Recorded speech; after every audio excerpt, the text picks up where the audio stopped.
চলতি বছর বিশ্বে সামরিক শক্তির দিক থেকে ৩৭তম অবস্থানে রয়েছে বাংলাদেশ। গত বছর এ তালিকায় বাংলাদেশের অবস্থান ছিল ৪০তম। অর্থাৎ গত এক বছরে বাংলাদেশের সামরিক শক্তি বৃদ্ধি পেয়েছে। আর দক্ষিণ এশিয়ার দেশগুলোর মধ্যে সামরিক শক্তিমত্তার দিক থেকে বাংলাদেশের অবস্থান চতুর্থ।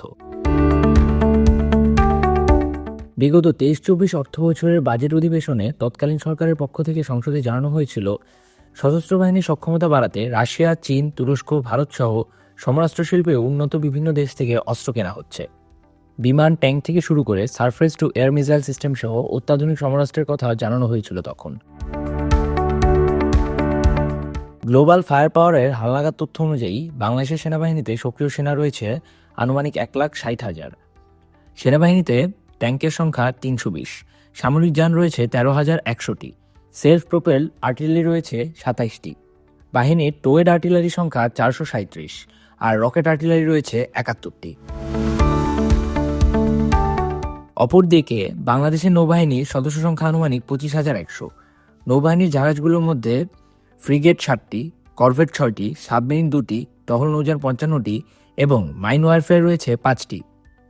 তবে বাংলাদেশের কোনো ডেস্ট্রয়ার যুদ্ধজাহাজ, বিমান বাহিনী রণতরী ও হেলিকপ্টারবাহী রণতরী নেই। গ্লোবাল ফায়ার পাওয়ার বলেছে, বাংলাদেশের বিমান বাহিনীতে আনুমানিক ১৭,৪০০টি বিমান সেনা রয়েছে। বাহিনীটির মোট উড়োজাহাজের সংখ্যা ২১৬। এর মধ্যে যুদ্ধবিমান ৪৪টি, হেলিকপ্টার ৭৩টি, পরিবহন বিমান ১৬টি ও প্রশিক্ষণ বিমান ৮৭টি।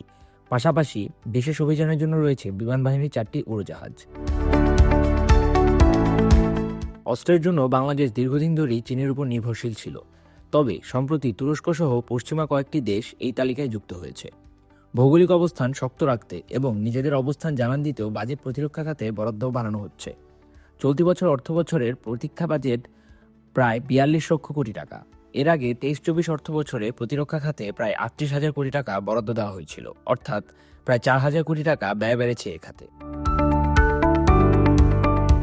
ফারদিন অর্প, ঢাকা ওয়েস্ট।